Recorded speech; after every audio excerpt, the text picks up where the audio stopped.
So I'm just sitting here sewing, like I do frequently. And I'm thinking about the YouTube video that I made the other day about what happened to my husband and about the CPS worker that we had. Her name at the time was Jill Ann Selowitz. It is now Jill Howe. She was married during the time that she was our worker. So anywho, I'm just kind of scrolling through her Facebook feed, taking a little look-see and seeing what I find. And there is a little something that she said about saying that, mandatory drug screenings for anyone who's going to be getting on welfare, meaning food stamps, WIC, etc. Okay, let's take a look at that idea a little bit. So number one, you want to require mandatory drug screenings for anyone who is signing up for food stamps. Firstly, I would like to make it clear that it is not illegal to do schmugs. It is illegal to have them or the intent to sell them, but it is not illegal to do them. You cannot arrest someone simply for being on schmugs, unless they're causing issue, fighting, disorderly conduct, that type of thing. But if they're just sitting there, schmy as a kite, you can't, it's not illegal. Secondly, let's look at how this affects people who don't have substance use disorder, right? They're occasional users. Maybe they went out to the club, had some fun with their friends on the weekend. They have to take their recertification schmug test, and now there's schmugs in their system for one night of going out and having fun. So people can't enjoy their lives. If you need assistance with food, if that's something that you enjoy doing, can't do that no more. Nope. Then I have to ask myself, does this include alcohol? Is there going to be alcohol testing? Because you can't just say, okay, there's mandatory schmug testing for getting onto a welfare case. Alcohol is of the top 3 worst addictions when it comes to substances. So those are alcohol, methamphetamine, and what would used to be heroin, but now schmettanol. Alcohol addiction is devastating to people's lives and communities.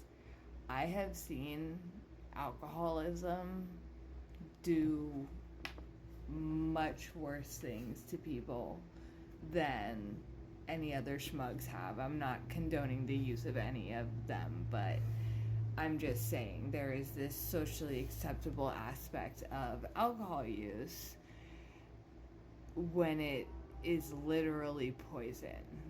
Alcohol poisons you. That's what creates the feeling of being drunk, is you're poisoned. Now let's just look a little bit more into this. Okay, there's this mandatory testing to get, food stamps. Who is the person who's going to suffer for this, right? Okay, so maybe this person is not in the greatest place in their life. They have 2 children. They fail their recertification smug screen. So now they lose their benefits until they can pass it or go to treatment or whatever the law would stipulate with that. But remember, they have 2 kids. Is it the child's fault that the parent is having issues? Does the child deserve to go hungry because the parent is having issues with schmugs? Especially if we're considering a substance like schmeth. You take away food, you think that's going to stop them from doing it? Because if you don't got money to eat, that's the easiest way not to eat. It's a lot cheaper than food, I'll tell you that. But again, the main point being is that the one who suffers is the child. So, is there evidence to support that this approach is effective?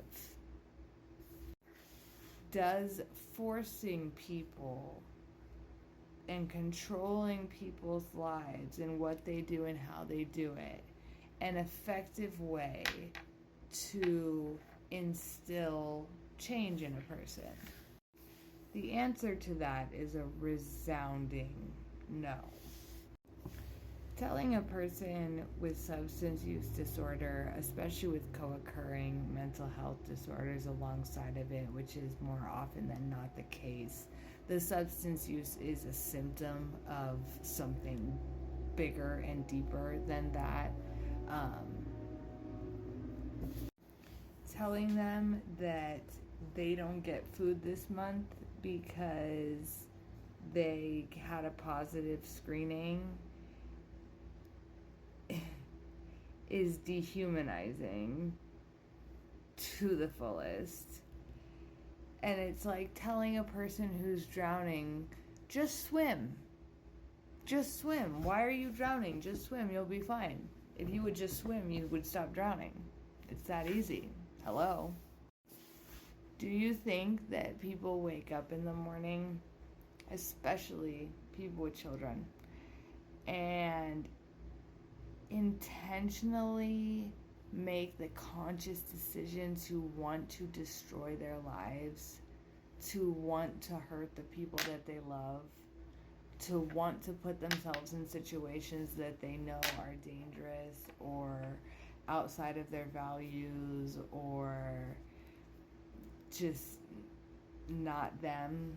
Do you honestly believe that we wake up and we say, this is the life I want? I want to be addicted to insert whatever it is today, so I'm gonna go do that. So unfortunately, just no. So wrong again. No, it is not a conscious choice to say, I want to be a drug addict. This is what I want. Not to say that there aren't very far and few in between people that do legitimately want that life, which there always are. It's not statistically possible for every single person of a subgroup of people to be the same way. It's just not mathematically possible. But for the good majority, the people with substance use disorder, they don't want this for themselves. If it were as easy as just swim when you're drowning, most of us would do it. But it's not that easy. It's like you're starving to death and somebody puts a plate of food in front of you and says, don't touch it. Don't touch it. I know you're hungry, but you can't have any. You think you could do that if you were starving to death? Just a big old plate of delicious food right in front of you. You can't touch it. You can't have any. I know you're hungry, but you can't have any. Do you think that putting someone with substance use disorder into a shame spiral is helpful? Because it's not. It's not helpful for anyone to do that. But substance use often comes from a deep sense of shame and guilt. And a lot of times not due to something that that person has done, but due to something that's been done to them. So, I don't know. Open your mind a little bit there, because you're going to get sick one day. Like, physically sick. Because you're so hateful. It's not good for you.